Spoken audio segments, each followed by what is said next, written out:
A storm brews over the forest. The sky was a cruel grey that afternoon, the kind of ominous shade that warned the earth something terrible was coming.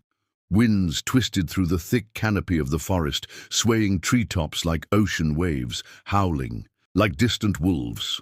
Leaves flew through the air like frantic birds, spiraling down into muddy puddles. The air felt charged, electric and restless. A storm was on its way, and everything in the forest knew it. A doe sprinted across the clearing, her fawn in tow, both desperate to reach the shelter of the trees. Birds had long abandoned the skies, their songs silenced. Even the insects, usually relentless, were quiet as if nature itself was holding its breath. But beneath all of this eerie stillness, deeper in the belly of the woods, a different kind of sound echoed through the trunks of towering oaks and pines. Not a growl, not a cry, a clinking metal against bark. Bound to the rough trunk of an ancient oak was Lucas Hale, a seasoned forest ranger in his mid-40s. His uniform, usually crisp and clean, was torn, muddied and soaked through. His strong frame, once a symbol of authority and safety for those who hiked or camped within the forest's reach, now slumped like a broken puppet. His hands were twisted painfully behind his back, secured with rusted iron chains, the links biting into his skin. Blood, mixed with rain and sweat, streaked his face, and his eyes fluttered, struggling to stay open. The storm had caught him hours ago, not just in weather but in fate. What had started as a routine patrol turned into something much darker. He had woken up that morning with a sense of purpose. Reports had come in about illegal hunting, poachers laying steel traps that maimed and killed wildlife indiscriminately. It wasn't the first time, and Lucas, being who he was, couldn't ignore it. With his ranger badge pinned firm to his chest and his walkie secured at his hip, he had ventured into the deeper forest, where few dared go, alone. He never expected they would be waiting for him. The ambush came quickly. A tripwire, a blow to the head, masked men, figures he couldn't identify. They had known his route. They had prepared. They beat him with batons, took his radio, and threw his phone into the ravine. Lucas had fought hard, but he was outnumbered. And in the end, they had dragged him to this tree like a discarded thing, chaining him like an animal and laughing as they walked away. "Let the animals deal with you. Hero," one of them spat. "Now." His lips were cracked, his body trembling, his consciousness slipping in and out like a faulty light switch. Rain poured down relentlessly, soaking the already saturated earth, turning the forest floor into a slick, freezing swamp. Lucas could barely feel his fingers. Every breath he took burned in his chest. Every twitch sent jolts of pain through his body. His legs had long since gone numb, and his mind was clouded in a fog of pain, cold and confusion. "Help!"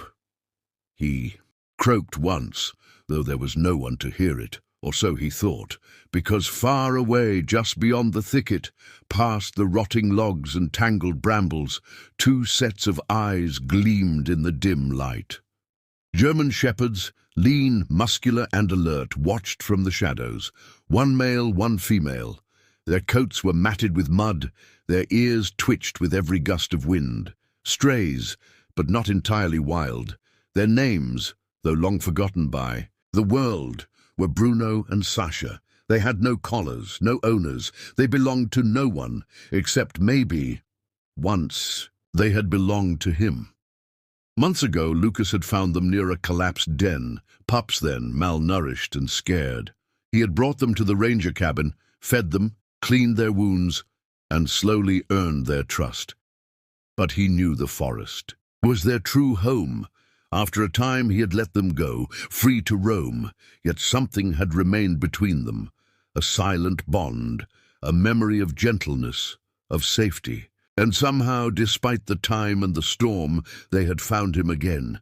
Sasha took a tentative step forward, sniffing the wind.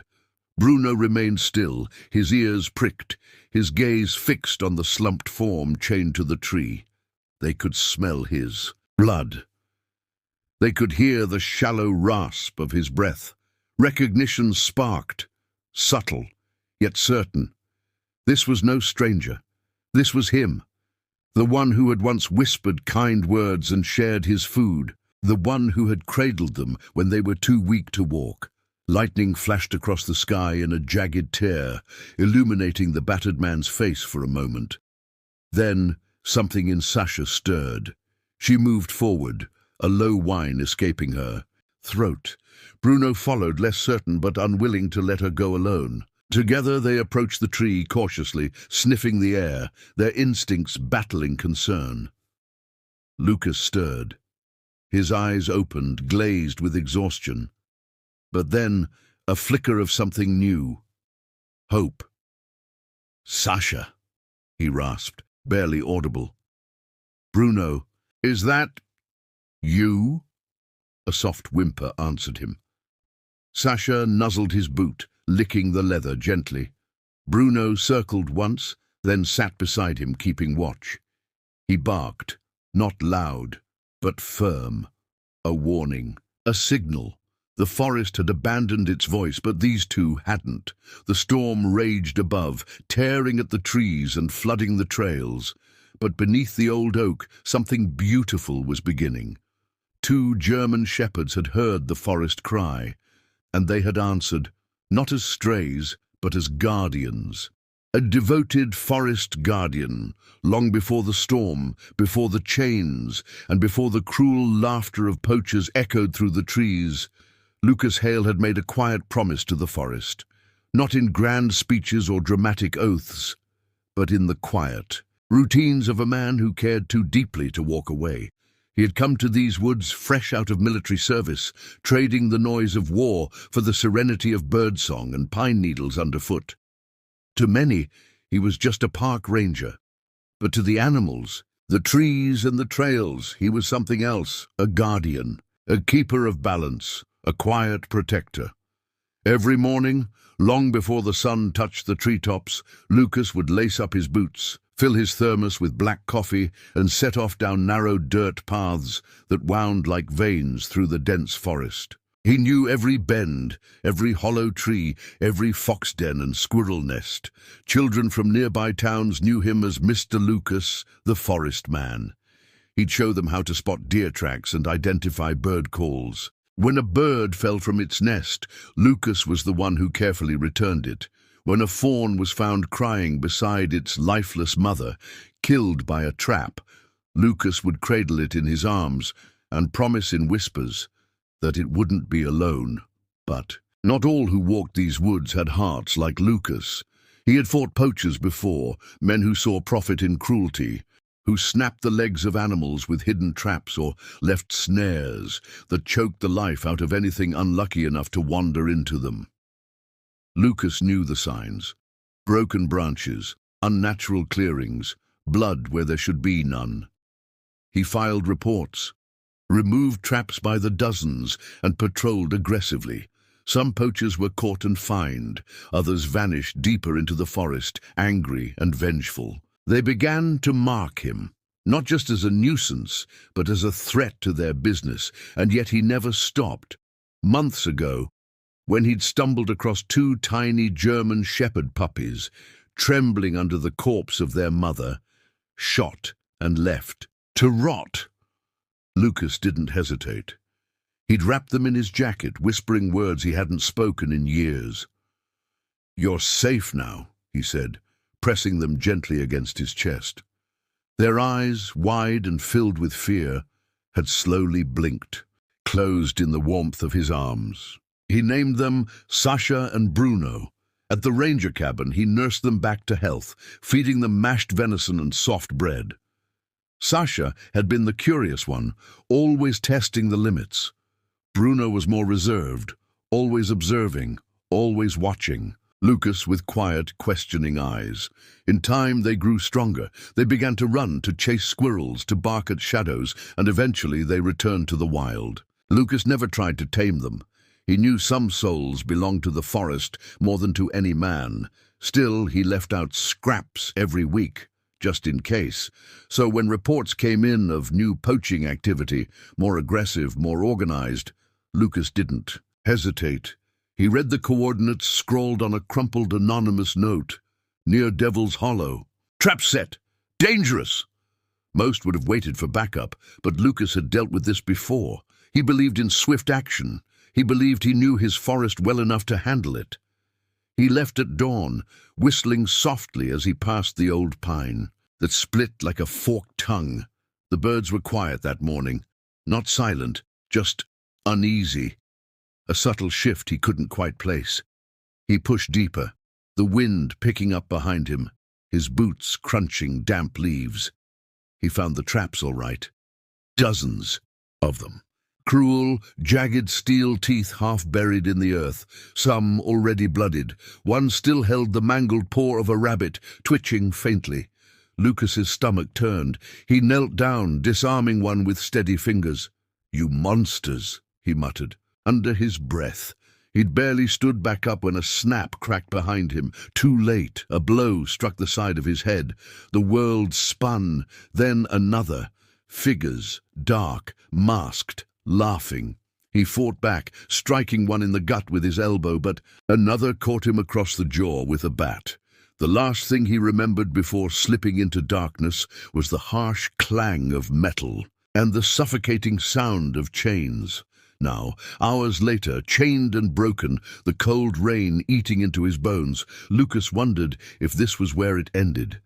Not in battle, not in a blaze of glory, but alone, forgotten, chained like an animal to the very forest he loved. The irony stung more than the wounds. His mind drifted through fog. He thought of the children he'd taught to build shelters, of the mother bear he'd once helped out of a trap, risking his life to free her. He thought of Sasha and Bruno, those tiny pups nestled against his chest, safe and trembling. Would anyone find him? He tried again to call out, "Help!"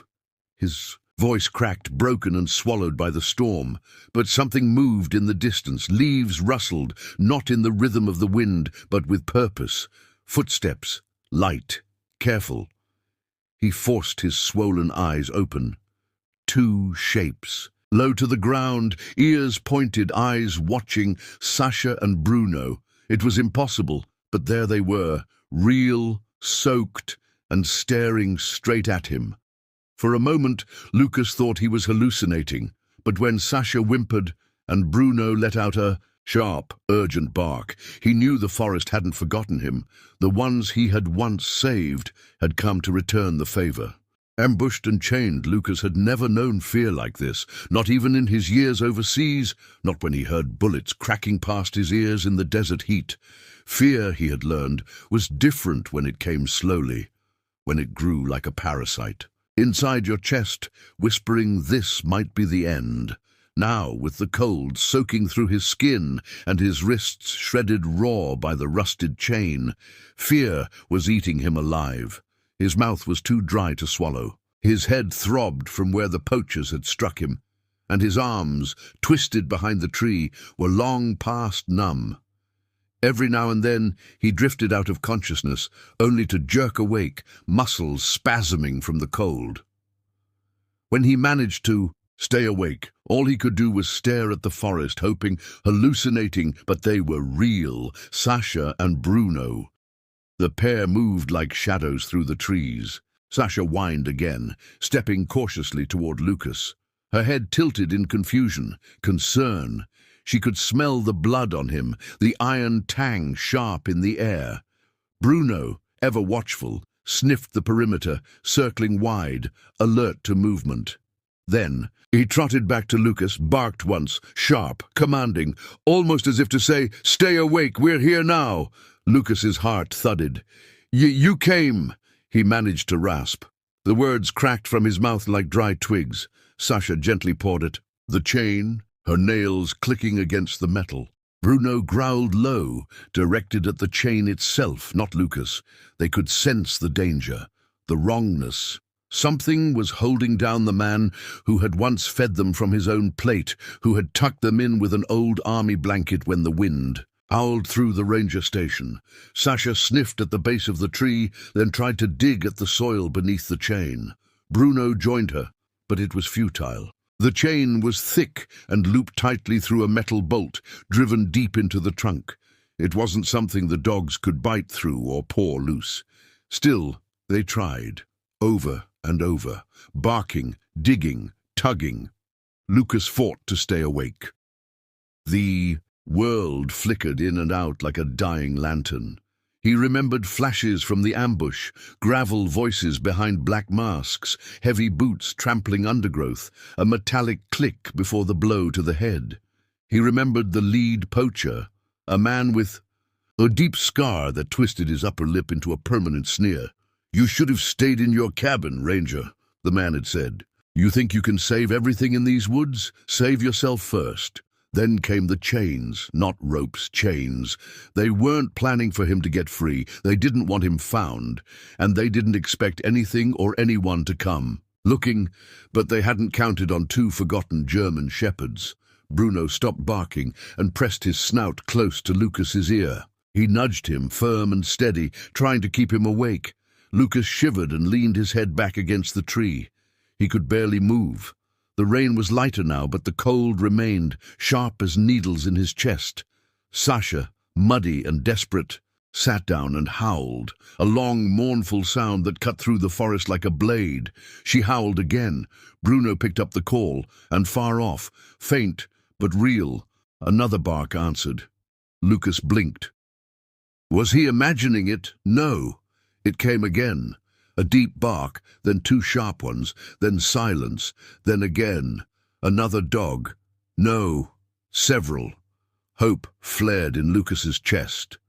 Somewhere, not too far away, there was a response. It wasn't human, but it was alive. Sasha and Bruno immediately reacted, ears perked, tails twitching, pacing rapidly in a circle before bolting toward the sound. Lucas wanted to scream for them not to leave. Fear clawed at his throat. What if they didn't come back? But then he remembered who they were. Not pets, not wild animals either. They were his, and he was theirs. They were going for help. The minutes that followed dragged like hours.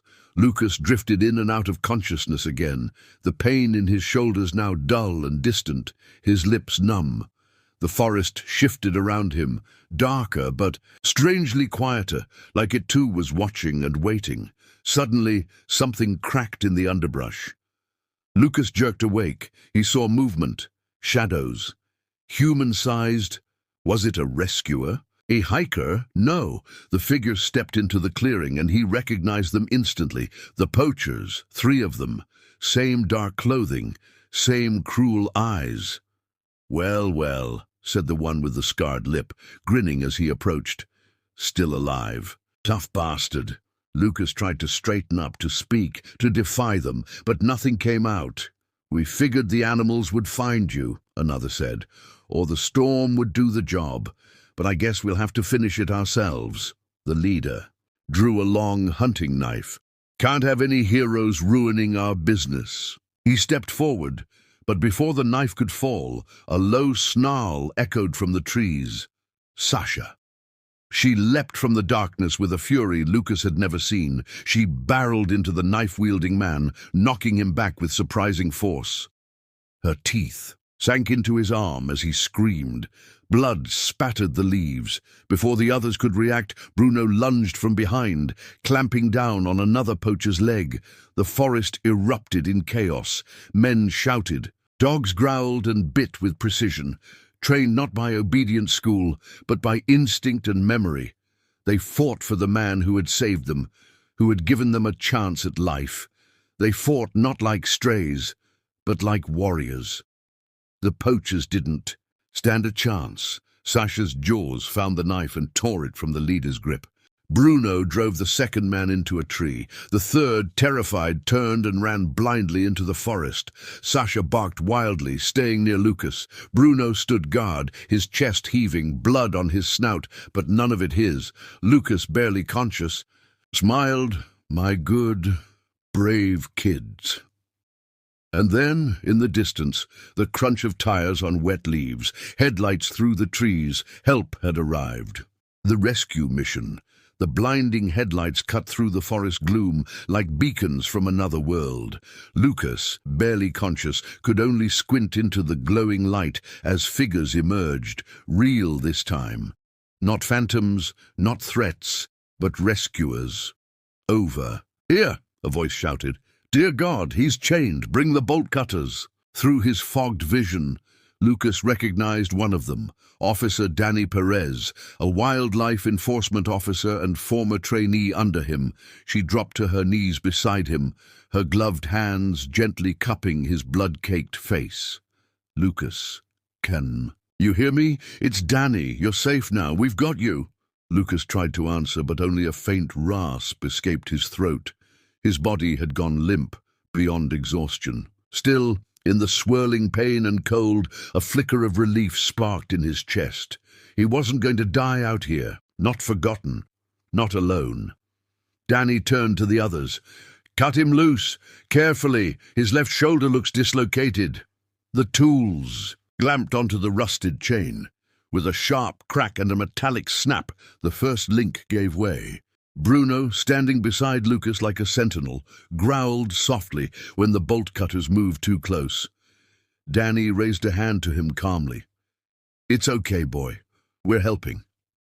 Sasha stood just behind Bruno, her ears alert, her coat muddy and soaked.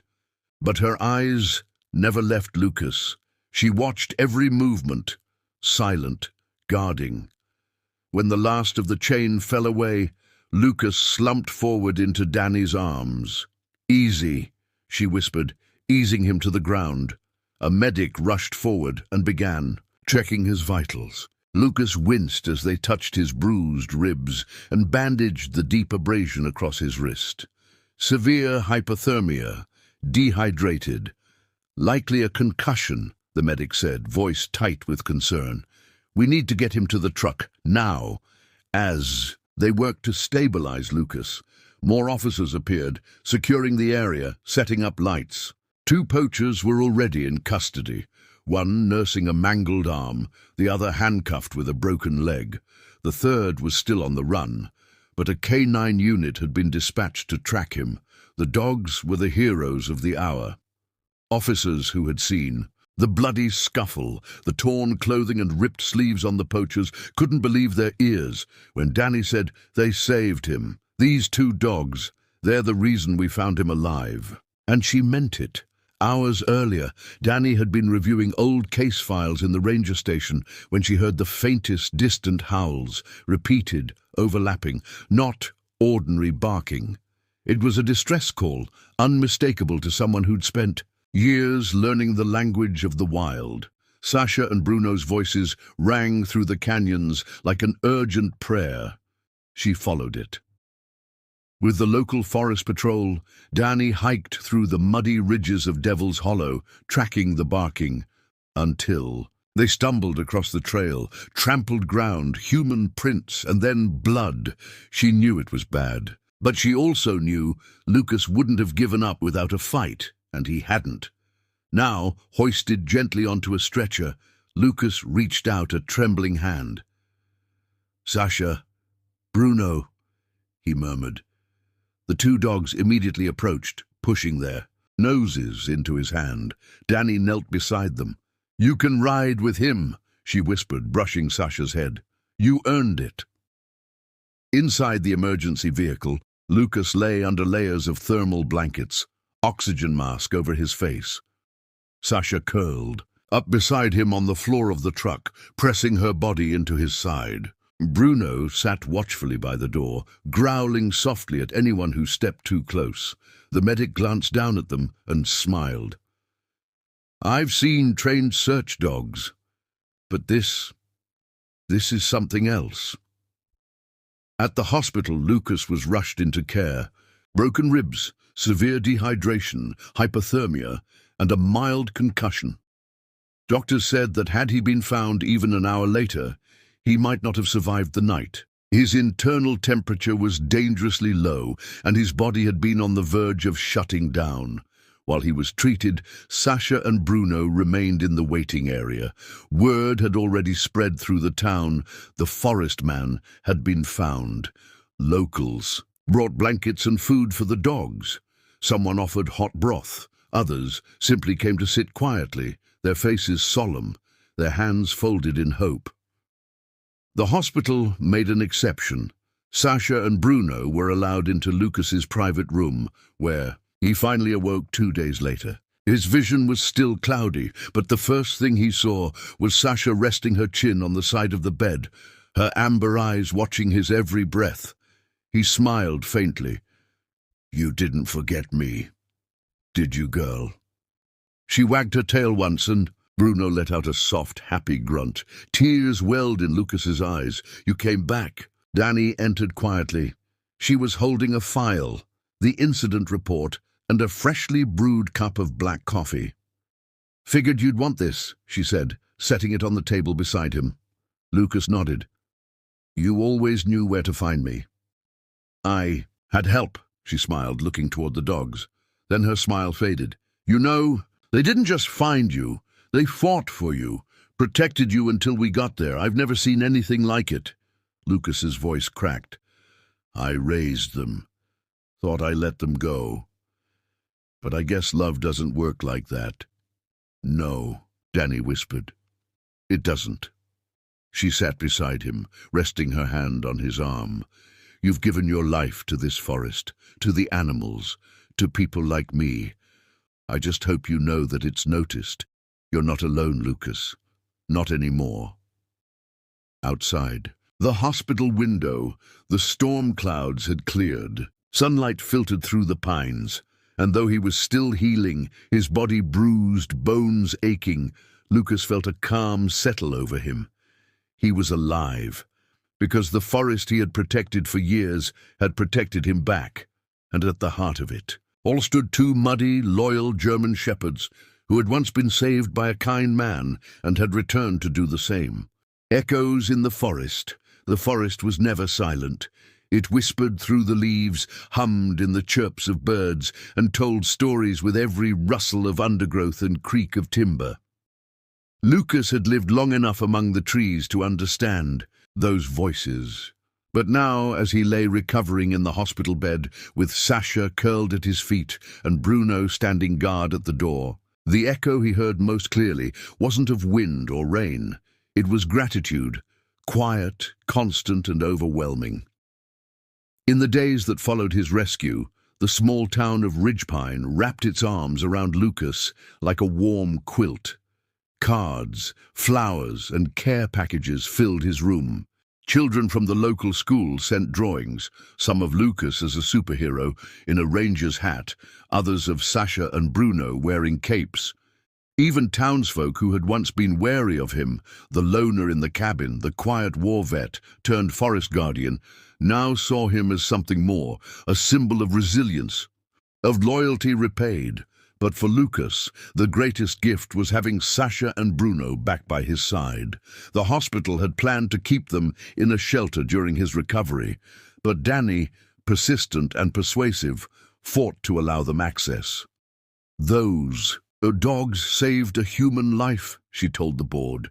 "They have every right to remain close." They agreed. Every morning, Bruno would rise before sunrise, stretch his large frame beside Lucas's bed, and press his nose gently to Lucas's hand. Sasha would rest against his feet, as if sensing the ache that lingered in his joints. When Lucas struggled to sit up, they flanked him, offering silent encouragement. Their bond wasn't forged in obedience classes or tricks. It was something deeper, ancient, mutual respect, shared trauma, unshakable trust. Lucas remembered the first time he'd met them, two half-starved strays digging through trash behind the ranger station during a stormy winter night. Sasha had growled, Bruno had lunged, but when Lucas offered them food and knelt to their level, they hesitated, and then slowly approached. He had no plan to keep them. He already had scars, emotional ones, and the forest was unforgiving. But something about their eyes made him pause. They were survivors, like him, and now, all these years later, they had returned, not as strays, but as saviors. Meanwhile, back in the forest, The case against the poachers unraveled fast. The two captured men confessed quickly. The third, who had fled during the dogs' ambush, was tracked down 2 days later.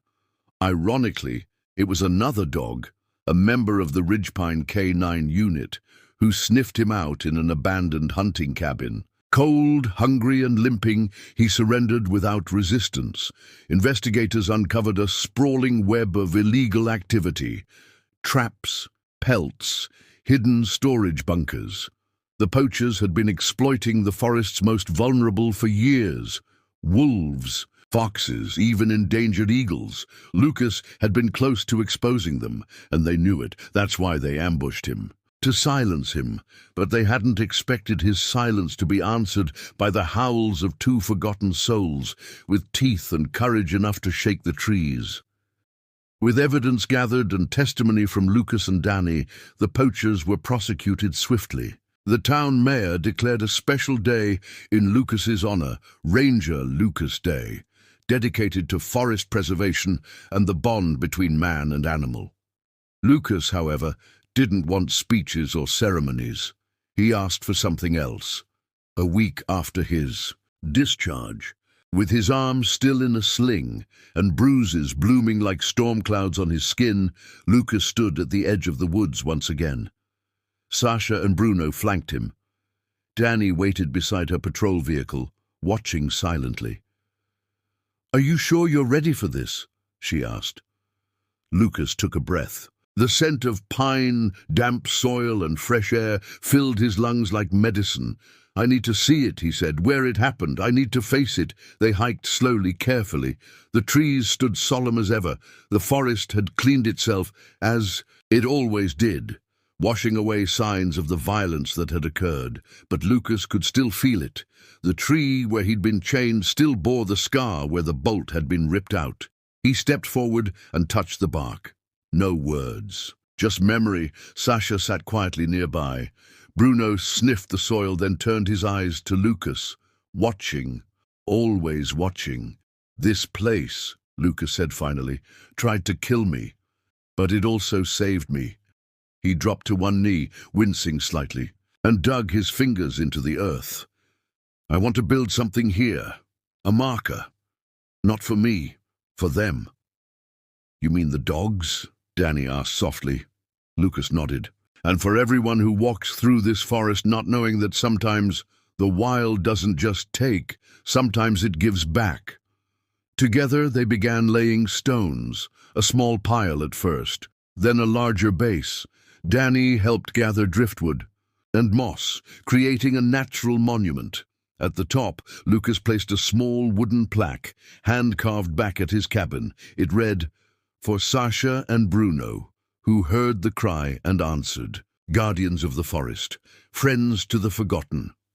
As the wind stirred through the trees, carrying birdsong and the rustle of leaves, Lucas stood between the two dogs who had once been discarded and had become his salvation. And for the first time in years, he felt whole. A new chapter begins. Spring in Ridgepine was unlike anywhere else.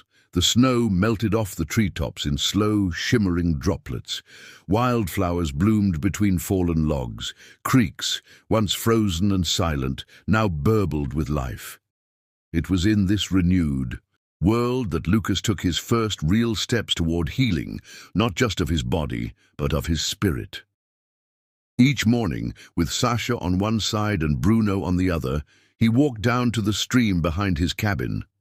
He was still recovering. His ribs ached with every breath. His left shoulder wasn't what it used to be, but every step reminded him that he was alive, that he'd been spared for a reason. Danny came by often now, sometimes with coffee, sometimes with fresh supplies from town, sometimes just to sit with him on the porch and listen to the wind in the trees. "You're quieter than you used to be," she said one morning, sipping from a tin cup as the sun broke over the ridge. Lucas smiled, faintly petting Sasha's head. "I've been thinking more." "About what?" "About what comes next, about what I can still give to this forest." Danny glanced at him. "You don't owe anyone anything, Lucas. You've already given more than most would." That's just it, he replied. I didn't give. I received. He looked out toward the tree line where deer occasionally tiptoed and hawks soared overhead. The forest saved me. These dogs saved me. Even you, stubborn as you are, showed up when it mattered most, she chuckled. You're welcome. But I can't just go back to patrolling trails and writing fines, he continued. It feels small now. I need to do something bigger, something lasting. That something came into focus a week later during a town hall meeting where Lucas had been invited, reluctantly, to speak. He didn't like crowds, he didn't like being seen as a symbol or hero, but he went anyway, with Sasha and Bruno by his side. The hall was packed. Ridgepine's residents stood shoulder to shoulder, many holding photos or stories of their own experiences in the forest. A boy raised his hand and told how he once got lost during a camping trip, and a ranger's voice on the radio brought him back. An elderly woman shared how she'd spotted 2 dogs, a black one and a golden one, standing like statues at the edge of her property weeks ago. Watching silently, as if ensuring her safety, Lucas stepped up to the microphone, uncomfortable in the spotlight, but clear-eyed. I don't have much to say, he began, his voice gravelly and low. Only that I was given a second chance, and I'd like to spend it building something that outlives me. He paused, placing a hand on Sasha's back. I'm starting a foundation, a sanctuary, really, for injured wildlife, lost dogs, abandoned animals, and maybe a few people who need a place to remember who they are. A quiet hush fell over the room. Lucas looked around. This forest has healed me more times than I can count.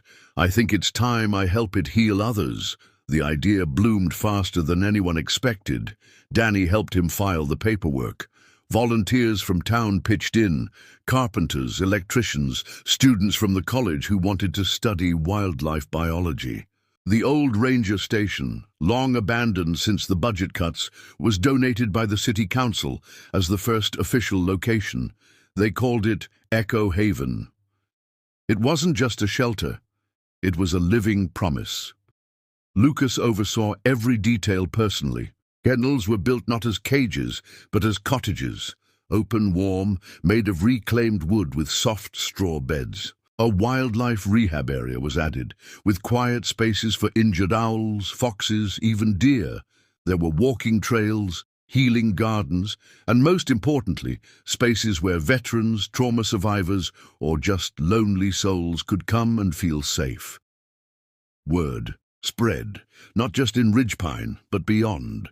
News outlets picked up the story. Former forest ranger saved by dogs creates sanctuary for animals and people. Donations came in. Letters from across the country. One from a woman in Vermont read, "Your story gave me hope. I thought I was alone. Thank you for reminding me that love doesn't forget us." Lucas never sought the attention, but he accepted it if it helped Echo Haven grow. Back at home, life settled into a new rhythm. Sasha and Bruno took on official roles as ambassadors. They greeted visitors, they comforted children. They accompanied Lucas on every walk through the sanctuary, alert and proud. One afternoon, as Lucas watched a family reunite with a lost golden retriever they'd feared gone forever, he felt tears sting his eyes. Not because of sorrow, but because of the overwhelming fullness in his chest. He knelt beside Sasha, who was watching the reunion with calm eyes. "You brought me back, girl," he whispered. "And now, look what we've built." Bruno let out a low chuff of agreement, his tail wagging slowly. That night, under a moonlit sky, Lucas sat by the fire pit outside his cabin. The stars stretched overhead in a great, quiet canopy. The dogs lay on either side of him, and for a long while, no one spoke, because nothing needed to be said. The forest had taken him to the brink, had almost swallowed him whole. But love, fierce, loyal, and unexpected, had pulled him back.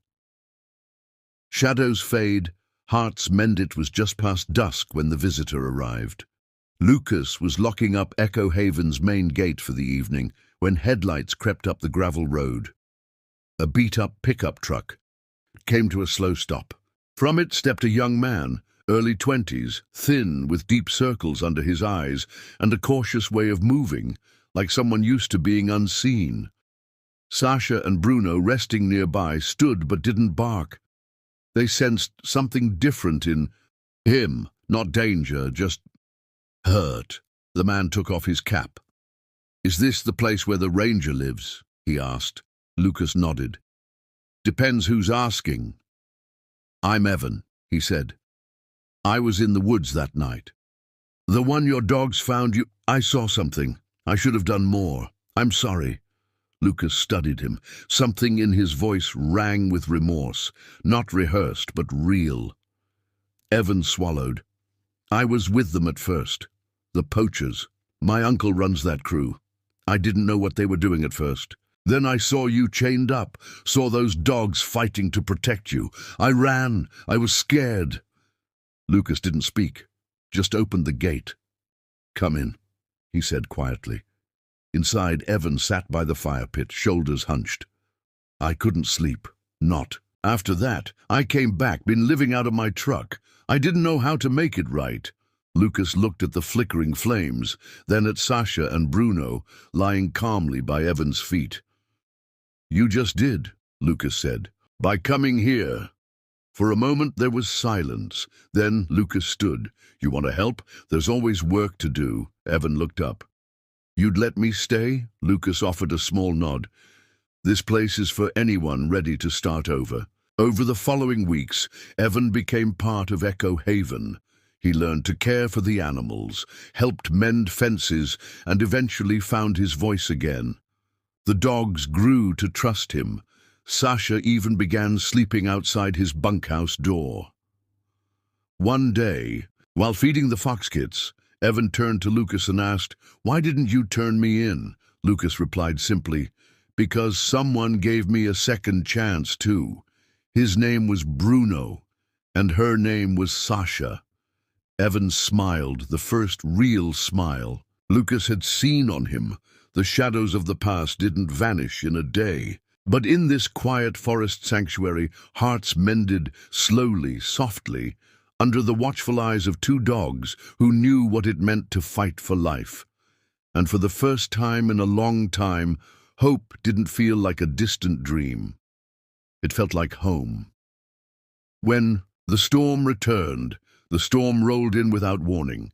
Thick clouds swallowing the stars, wind howling like the cries of the forest itself. It was the first big one since the night Lucas had nearly died, and it brought memories with it.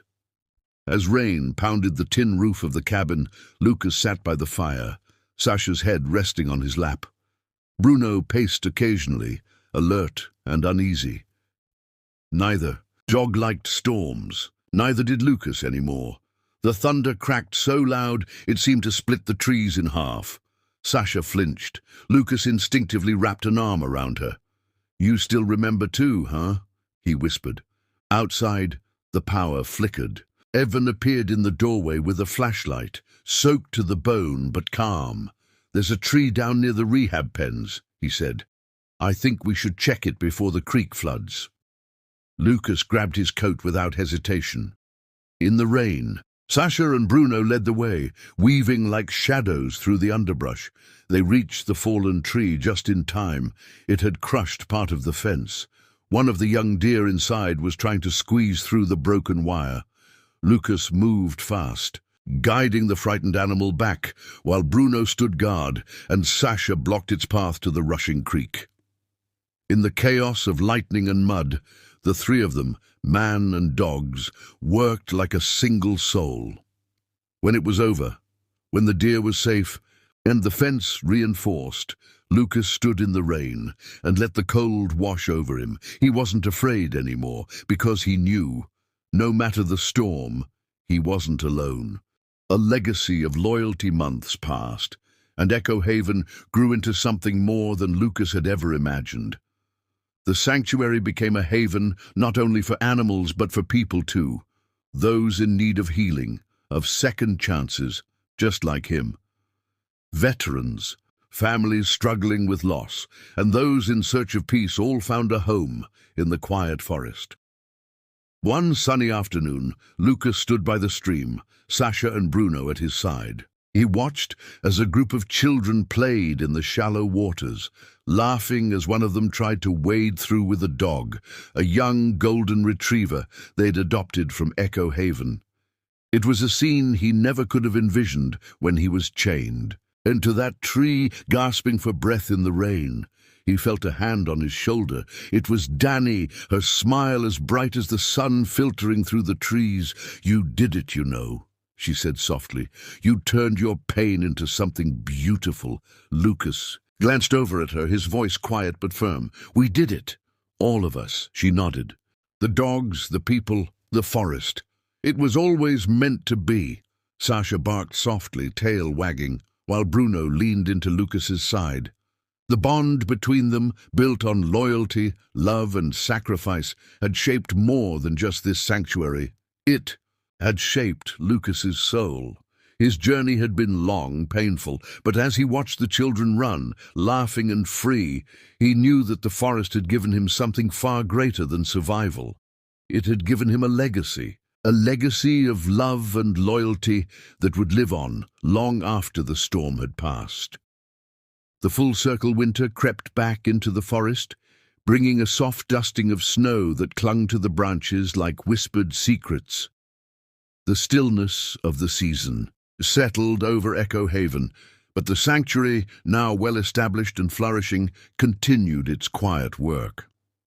Lucas stood on the porch of his cabin, bundled in a thick coat. Sasha and Bruno sat beside him, their breath rising in puffs of mist. The world was serene, but there was a new weight in the air, a sense that they were all finally home. It was then that a car pulled up the long driveway, its tires crunching over the snow. Lucas recognized the figure immediately. Evan stepped out looking different, taller, straighter, and with a new light in his eyes. "Hey, Lucas," Evan called out, a hesitant smile crossing his face. Lucas didn't hesitate. He met him halfway.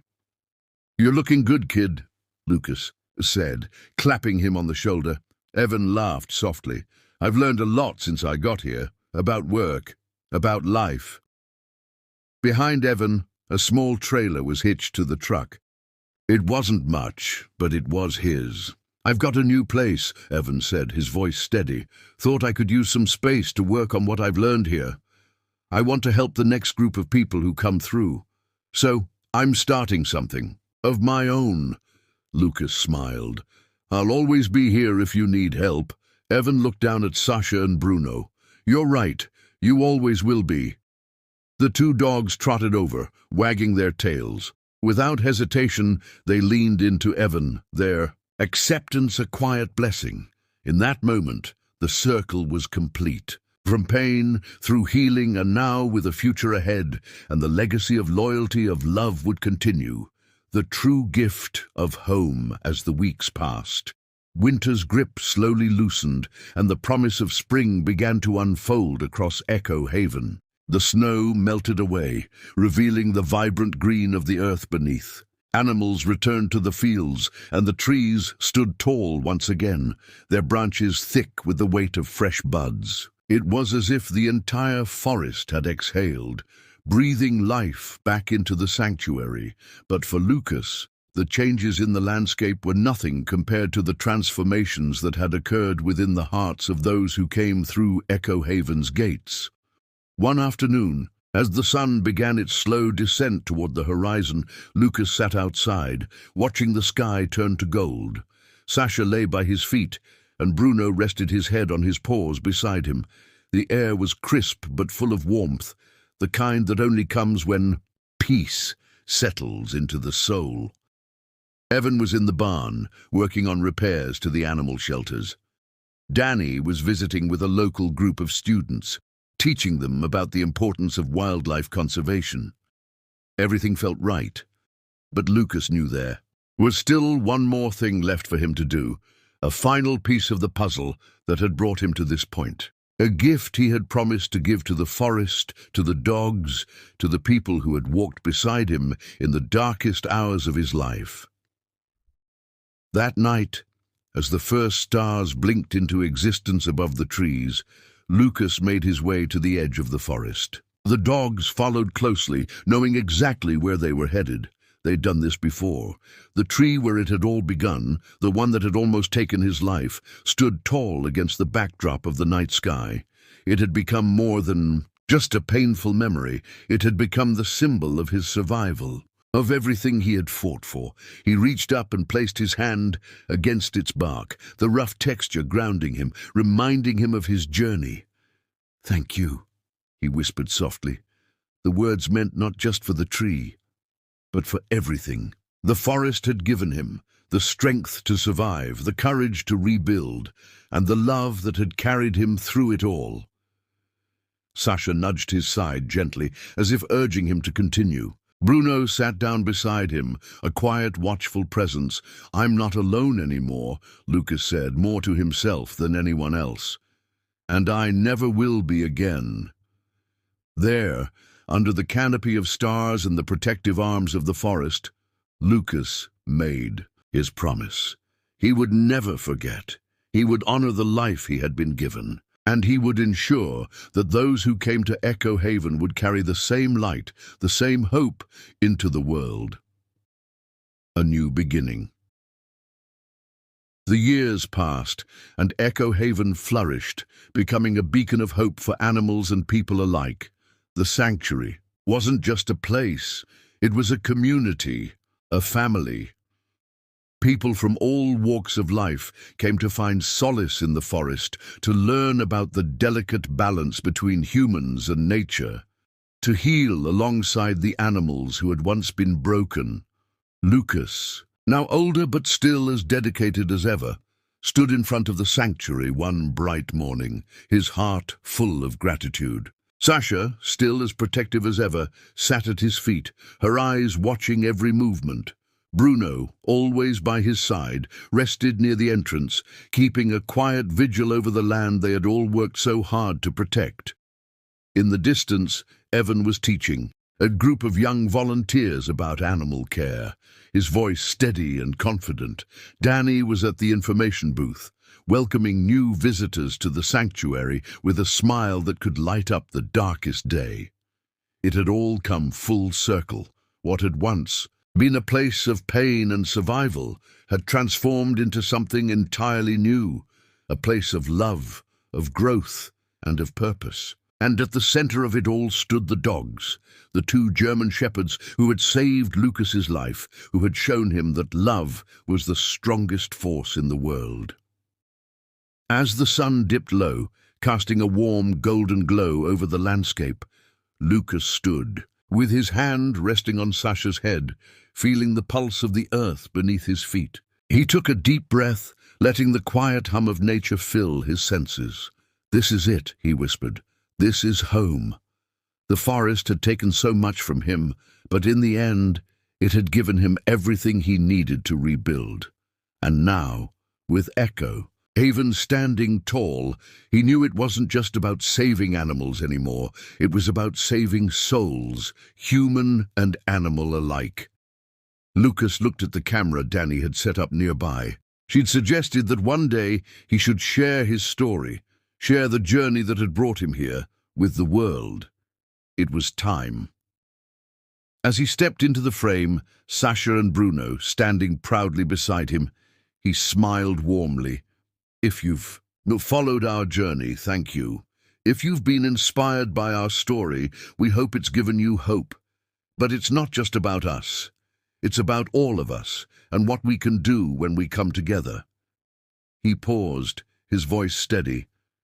"Please, like and subscribe to our channel to continue following the journey of Echo Haven, where hope, healing, and love never stop growing." Sasha barked. Bruno wagged his tail, and for the first time in his life, Lucas truly believed that everything he had worked for, everything he had fought for, was exactly where it was meant to be.